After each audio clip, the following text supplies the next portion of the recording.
اس کی خوبصورتی کا پورے محلے میں چرچا تھا۔ جب کبھی بھی خوبصورت بچیوں کا ذکر ہوتا تو رضی بھائی کی بیٹی زیبا کا نام سر فہرست آتا۔ کچھ لوگ زیبا کو ملکہ حسن بھی بولتے تھے۔ صرف اتنا ہی نہیں، ملکہ حسن ہی نہیں بلکہ ملکہ کردار بھی تھی۔ آج تک کوئی اچھا برا دوست یا دشمن زیبا کے کردار پر انگلی اٹھانے کی ہمت نہیں کر سکتا۔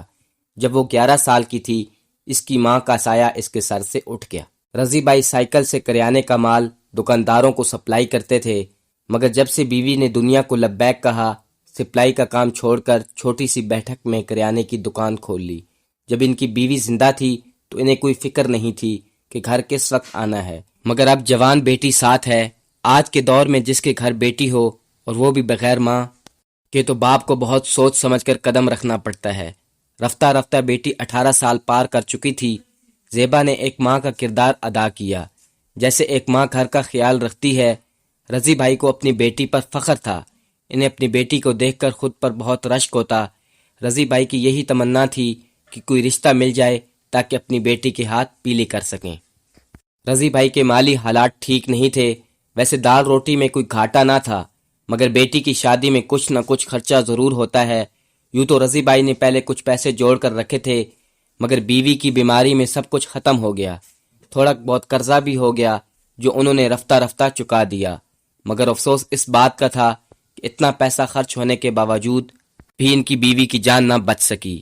ایک دن ان کے پڑوس میں ارشد بھائی ان کے پاس آئے، سلام دعا ہوئی، پھر انہوں نے پوچھا کہ بیٹی کے ہاتھ کب پیلے کر رہے ہو؟ رضی بھائی نے ایک لمبی سانس لی، جس میں کرب، بے چینی بالکل صاف محسوس ہو رہی تھی۔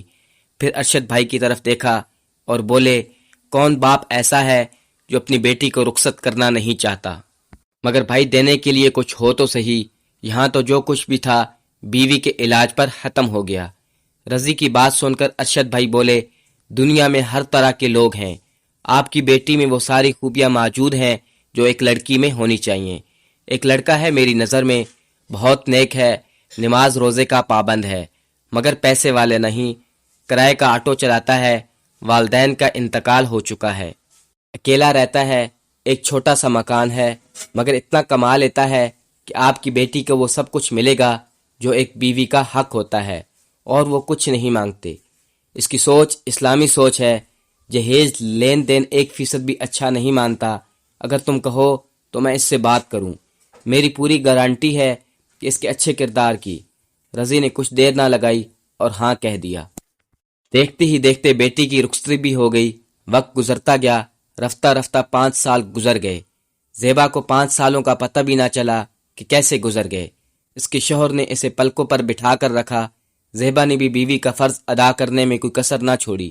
اب وہ 2 بچوں کی ماں بن چکی تھی، ایک بیٹا 3 سال کا اور بیٹی 1 سال کی، مگر آج بھی وہ اتنی خوبصورت لگتی تھی، کوئی اتنا سوچ بھی نہیں سکتا تھا کہ وہ 2 بچوں کی ماں ہے۔ اتفاق بات یہ کہ دونوں بچوں کی پیدائش کی تاریخ ایک ہی تھی۔ زیبا نے سوچا کہ بچوں کی پیدائش کے دن وہ کچھ غریب بچوں کو کھانا کھلائے گی۔ اس نے اپنے شوہر کے سامنے اپنی خواہش رکھی تو شوہر نے ہاں کرنے میں لمحہ نہیں لگایا، بلکہ اس سے اچھا لگا کہ اس کی بیوی غریبوں کے لیے اتنی ہمدرد ہے۔ اس کے شوہر نے ایک دن پہلے گھر کے پیچھے رہنے والے غریب لوگوں کو گنتی کر کے حساب لگا لیا کہ کتنا کھانا بنانا چاہیے۔ اگلے دن خود زیبا نے کھانا بنایا اور شام کو اس کا شوہر خود جا کر کھانا تقسیم کر کے آیا۔ اس کے باوجود بھی کچھ کھانا بچ گیا۔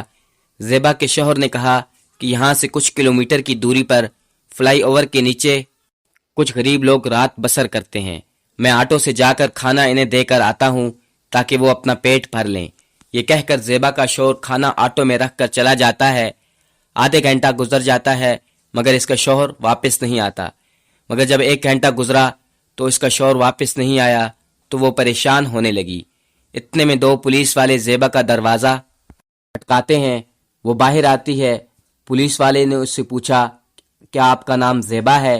اس نے جواب دیا، جی ہاں میرا نام ہی زیبا ہے۔ کیا آپ کی میاں آٹو چلاتے ہیں؟ جی وہ آٹو چلاتے ہیں، مگر آپ کیوں پوچھ رہے ہیں؟ آپ کی میاں کی آٹو کی ٹکر ایک ٹرک سے ہو گئی ہے، وہ اسپتال میں ہیں، آپ ہمارے ساتھ چلیے۔ اس وقت زیبا کے گھر میں ایک پڑوسن تھی۔ زیبا نے اپنے بچے اس پڑوسن کے حوالے کر کے اسپتال پہنچ گئی۔ اپنے شوہر کو زخمی حالت میں دیکھ کر اس کے ہوش اڑ گئے۔ اس نے اپنے میاں سے پوچھا یہ کیسے ہوا؟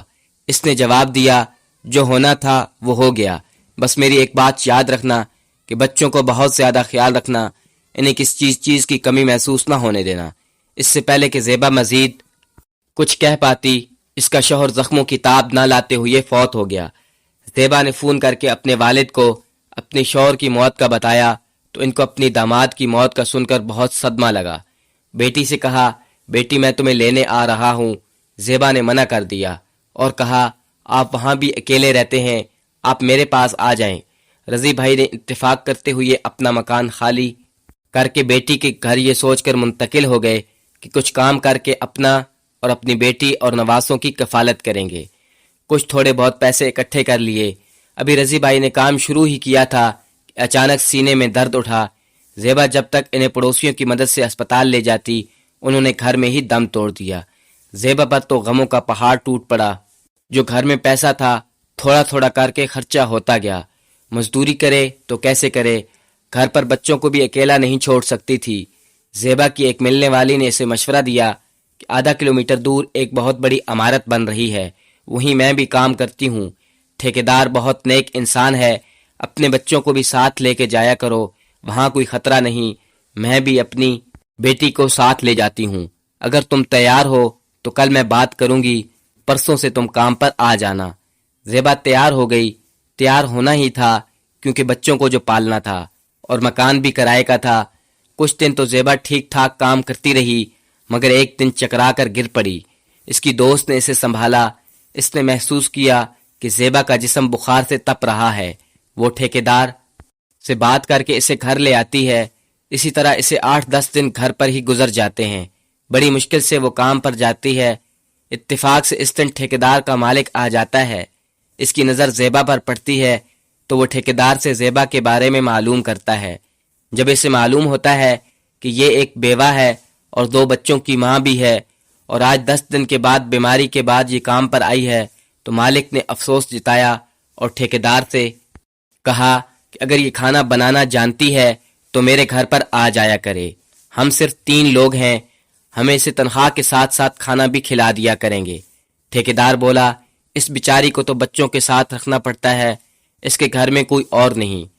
کوئی بات نہیں، ایک چھوٹا سا کمرہ خالی پڑا ہے، بچوں کو وہیں رکھ لے گی، شام کو بچوں کو ساتھ واپس لے جایا کرے۔ صاحب یہ تو بہت اچھا کام ہوگا، کسی غریب کی مدد کرنے کا اس سے بہتر اور کوئی طریقہ ہو ہی نہیں سکتا۔ ٹھیکیدار نے زیبا سے بات کی تو زیبا مان گئی۔ اس نے سوچا بچوں کی پرورش کو اچھی طرح سے کر سکے گی۔ اب اس کے دن سکون سے گزرنے لگے۔ ایک دن وہ باورچی خانے میں کام کر رہی تھی، تبھی مالکن آ کر کہتی ہے کہ میں کسی کام سے باہر جا رہی ہوں، صاحب کو بولنا میں شام تک آ جاؤں گی اور دوپہر کے کھانے میں میرا انتظار نہ کریں۔ دوپہر کے وقت مالک گھر میں داخل ہوا تو زیبا نے ان سے کہا کہ مالکن شام تک آ جائے گی۔ کھانا کھا کر جب وہ گھر سے باہر جانے والا ہوتا ہے تبھی اس کی بیوی اسے فون کرتی ہے کہ میری امی کی طبیعت اچانک خراب ہو گئی ہے، میں ان کے پاس جا رہی ہوں، کچھ دن بھی لگ سکتے ہیں۔ دوپہر کو زیبا اپنے کمروں میں بچوں کو کھانا کھلا کر سلا رہی تھی، کوئی پیچھے سے اس کے کندھے پر ہاتھ رکھتا ہے۔ زیبا جیسے ہی مڑ کر دیکھا تو اس کا مالک پیچھے کھڑا تھا۔ اس نے کہا تم بہت خوبصورت ہو، اگر تھوڑا حسن ہمیں بھی مل جائے تو کیا فرق پڑ جائے گا۔ یہ کہتے ہی اس نے زیبا کو باہوں میں لینے کی کوشش کی۔ زیبا نے ایک تماچا اس کے گال پر رسید کر دیا۔ صاحب ہم غریب ضرور ہیں پر عزت دار ہیں۔ اتنا کہتے ہی اس نے دونوں بچوں کو اٹھایا اور چلنے لگی۔ مالک نے گال سلاتے ہوئے کہا تجھے اس تھپڑ کی قیمت چکانا ہوگی، تجھے ایک دن میرے پاس آنا پڑے گا۔